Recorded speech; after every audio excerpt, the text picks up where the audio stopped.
So hey welcome back. আজকের কিন্তু আবার আমরা চলে এসেছি বিকম ফার্স্ট সেমিস্টারের একদম একটা অন্য রকমের টপিক নিয়ে। আজকের কিন্তু আমরা করব বিকম ফার্স্ট সেমিস্টারের ফাইন্যান্সিয়াল অ্যাকাউন্টের থিওরির কিছু ইম্পর্টেন্ট কোয়েশ্চেন এবং অ্যান্সার।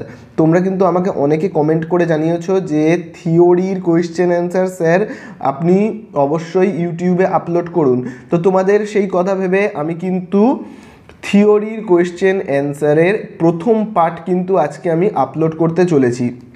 আজকে কিন্তু আমি করব প্রথম পার্ট, এইভাবে আরও দুটো পার্ট অর্থাৎ পার্ট 2 এবং পার্ট 3 এবং আমি পরবর্তীকালে আপলোড করব। তাহলে আজকে শুরু হচ্ছে পার্ট 1 এবং পার্ট 1-এ আমি 5টা প্রশ্নের উত্তর কিন্তু এখানে খাতায় লিখে রেখেছি। তোমরা কিন্তু স্ক্রিনশট নিয়ে নিতে পারো বা দেখে দেখে লিখে নিতে পারো, যে যেরকমভাবে খুশি কিন্তু তোমরা এগুলো করে নাও, ঠিক আছে?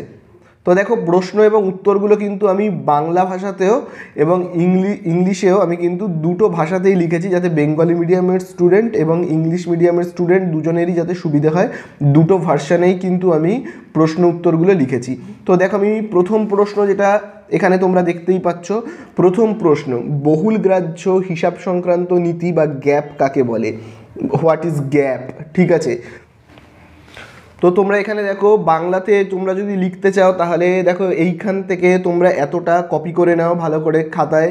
বাংলায় যারা লিখতে চাও তাদের জন্য প্রশ্নের উত্তর, গ্যাপের উত্তর হলো এখান থেকে এতটা। তো তোমরা দেখে নিয়েছো। এবারে দেখো যারা ইংলিশে লিখতে চাও তাদের জন্য কিন্তু এইখানে তোমরা দেখো, যারা ইংলিশে লিখতে চাও তারা এইখান থেকে কিন্তু এতটা লিখবে। এই যে গ্যাপের উত্তর, হোয়াট ইজ গ্যাপ, তার উত্তর হলো কিন্তু এইখান থেকে এতটা। তো আশা করি তোমরা ভিডিওটাকে পজ করে কপি করে নিয়েছো বা স্ক্রিনশটও তোমরা নিয়ে নিতে পারো, যার যেরকম ইচ্ছা। তো একের দাগেরটা হয়ে গেছে। এবারে নেক্সট আমরা চলে যাব দুয়ের দাগে। তো দেখো নেক্সট আমরা চলে এসেছি দুয়ের দাগে। তাহলে দুয়ের দাগের প্রশ্নতে দেখো কী লেখা রয়েছে। যারা বাংলা মিডিয়ামে, যারা বাংলা ভাষায় লিখবে তাদের জন্য প্রশ্নটা হলো ন্যায্য মূল্য ভিত্তিক হিসাব রক্ষণ কাকে বলে? যদি ইংলিশে করতে চাও তাহলে ইংলিশে হলো what is fair value of accounting. ঠিক আছে, তো উত্তর কোথা থেকে হবে তোমরা খুব ভালো করে দেখবে। বেঙ্গলি মিডিয়ামদের জন্য উত্তর হলো এখান থেকে এতটা। যারা ইংলিশ মিডিয়ামে আছো তারা কিন্তু উত্তর লিখবে, ভালো করে দেখে নাও।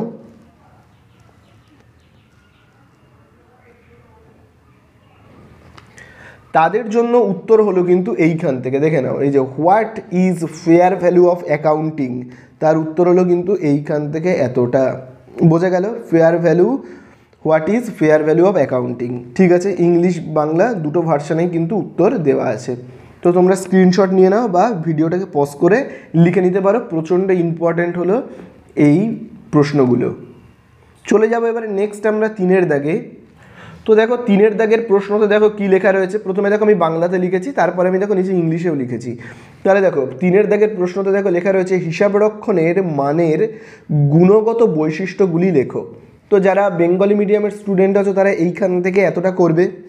যারা ইংলিশ মিডিয়ামে এটাকে করতে চাও তারা কোথা থেকে করবে? আগে দেখো প্রশ্নটা তোমরা দেখে নাও। এখানে দেখো আমি লিখে নিয়েছি একই প্রশ্ন, হিসাব রক্ষণের মানের গুণগত বৈশিষ্ট্যগুলি লেখো। এখানে একই কিন্তু প্রশ্নটা লেখা রয়েছে, শুধু ইংলিশে। দেখো কি লেখা রয়েছে, what are the qualitative characteristics of accounting information. ঠিক আছে, তো এর উত্তর কোথা থেকে হবে তোমরা খুব ভালো করে দেখো।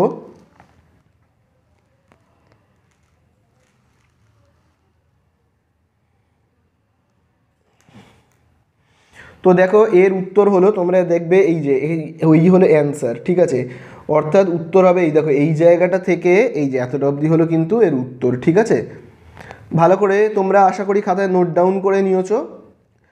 ঠিক আছে, তাহলে এই হয়ে গেল তিনের দাগের প্রশ্নের উত্তরটা।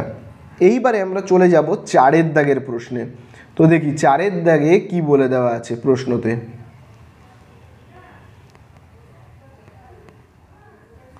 তো দেখো চারের দাগের প্রশ্নতে দেখো কি লেখা রয়েছে, অতীত মূল্য ভিত্তিক হিসাবরক্ষণ ব্যবস্থার অসুবিধাগুলি লেখো।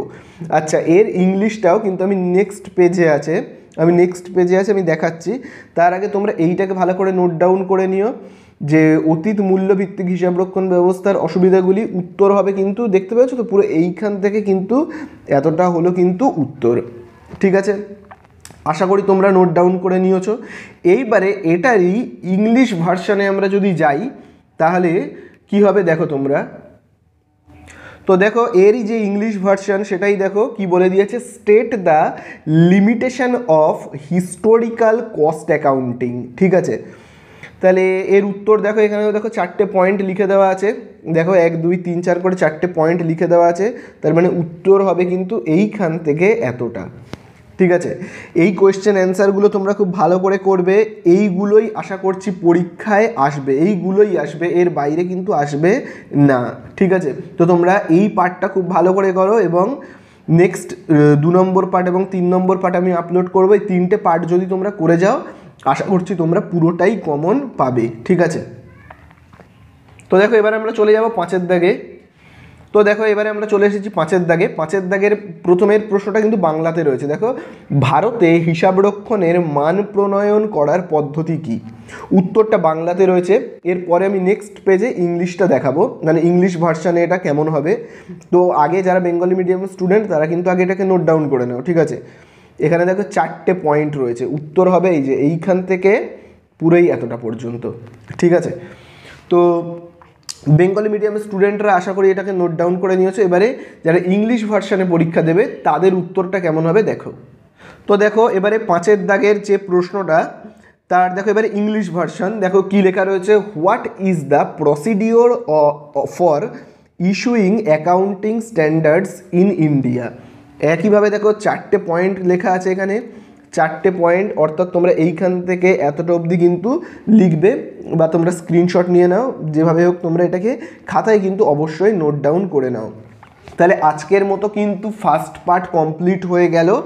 এরপরে আমরা পার্ট 2 আপলোড করব এবং পার্ট 3 আপলোড করব। 3টে পার্টের যদি আমরা থিওরিকে ভালো করে মুখস্থ করে নিতে পারি তাহলে কিন্তু সেমিস্টার 1-এর থিওরি পুরো কমপ্লিট হয়ে যাবে, আর থিওরির দিক থেকে কোনো কিন্তু তোমাদের চাপ নিতে হবে না। ঠিক আছে।